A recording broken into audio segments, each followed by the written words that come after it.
नमस्कार दोस्तों, मैं कश्यप स्वागत करता हूं आप सभी का आहट एक अनहोनी की चैनल पर। दोस्तों, अगर आपने मेरे चैनल को अभी तक सब्सक्राइब नहीं किया है तो अब कर लीजिए और बेल आइकन को भी दबा दीजिए ताकि आपको मेरी सारी वीडियोस का नोटिफिकेशंस पहले ही मिलता रहे।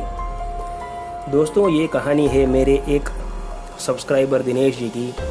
दिनेश जी, आपका बहुत धन्यवाद हमसे कहानी शेयर करने के लिए। आइए सुनते हैं ये कहानी दिनेश जी के ही पॉइंट ऑफ व्यू से। दोस्तों, मुझे काम के सिलसिले में अक्सर बाहर जाना पड़ता है और देश के विभिन्न भागों में इसी सिलसिले में चलते मैं रुक चुका हूँ। एक बार की बात है, मुझे काम के अर्जेंट कॉल की वजह से हल्दिया जाना था।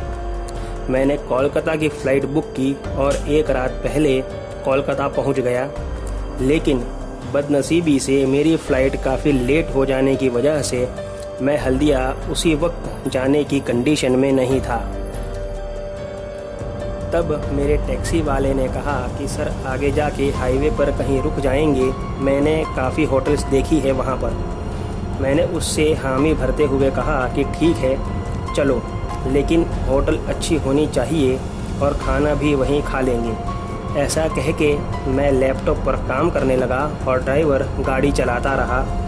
वो यह भूल ही गया कि मुझे खाना भी खाना है। एक आध घंटे बाद उसने कहा कि सर इसी में रूम मिलने के चांसेस हैं, वरना और आगे जाना पड़ेगा। मैंने घड़ी में देखा तो करीब 1 बज रहे थे और मुझे 4 बजे हल्दिया जाने के लिए निकलना था।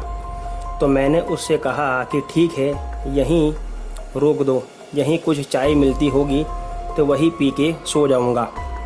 ऐसा कहकर मैं होटल में गया और इंक्वायरी काउंटर पे मैंने रूम के बारे में पूछा तो उन्होंने मना कर दिया कि यहाँ कोई रूम खाली नहीं है। मैंने कहा कि आज रात सिर्फ 3 घंटे के लिए रूम चाहिए, कहीं भी हो सके तो एडजस्ट करा दो भाई। तब मैनेजर ने कुछ देर सोचने के बाद कहा कि सिर्फ 3 घंटा ही रुकना है ना? मैंने कहा जी हाँ, सिर्फ 3 घंटा ही रुकना है। तब उसने रूम सर्विस वाले को इशारा किया कि जा उसी रूम में सर का सामान ले जा।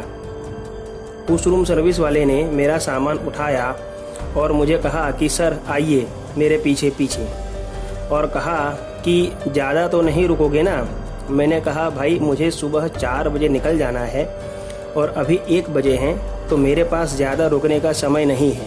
उसने कहा कि ठीक है। ऐसा कहकर वह मुझे ऊपर की मंजिल पर एक लंबे कॉरिडोर पर लेके जाने लगा। मैंने देखा कि वह कॉरिडोर काफ़ी लंबा और अंधेरे वाला था, कोई लाइट नहीं थी वहाँ पर।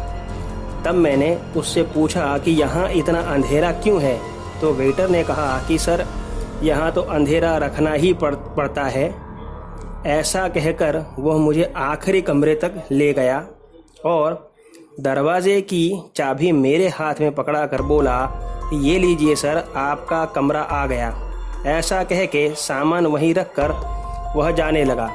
तब मैंने उससे कहा कि भाई दरवाज़ा खोल के सामान तो अंदर रख, लेकिन उसने मुझे चाबी देने के बाद तुरंत ऐसी दौड़ लगाई कि जैसे रेस में भाग रहा हो।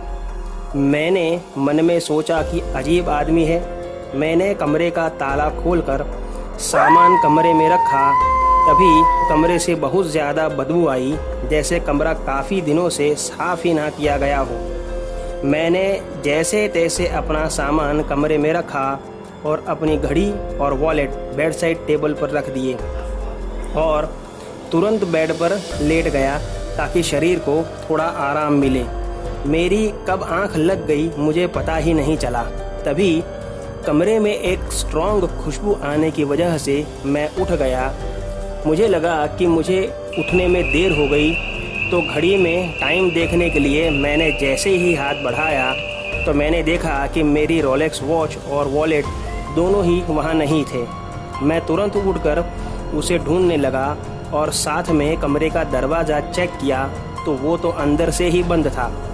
तब मैंने घड़ी ढूंढते ढूंढते तकिया चेक किया तो मेरी घड़ी और वॉलेट दोनों तकिए के अंदर सिले हुए थे, जो मैंने फाड़ के निकाले मुझे समझ नहीं आया कि ऐसा कैसे हो सकता है।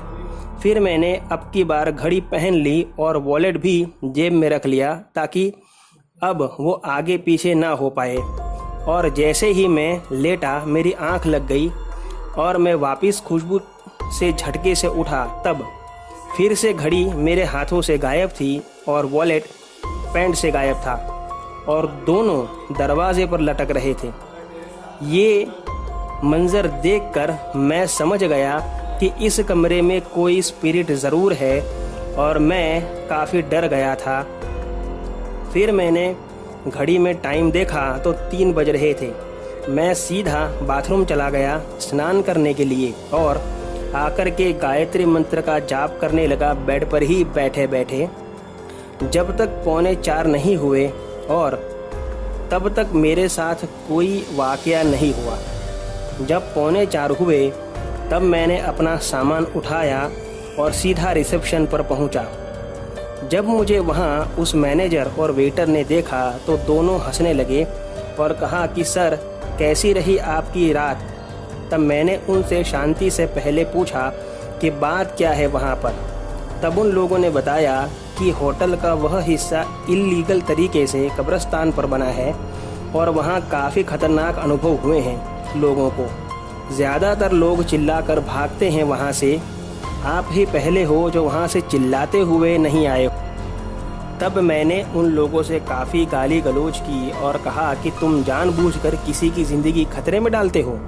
तो वे मुझे कहने लगे कि आपको ही एडजस्ट होना था रूम में, तो हमने तो पहले ही मना किया था कि कमरा नहीं है। फिर मैंने उन लोगों के साथ में बात ना करते हुए होटल उसी वक्त छोड़ दिया। दोस्तों, ये थी दिनेश जी की कहानी उन्हीं की ज़ुबानी। तो कैसी लगी आपको ये कहानी मुझे कमेंट बॉक्स में ज़रूर बताइए। तो मिलते हैं अगले वीडियो में, तब तक stay home, stay safe. Thank you.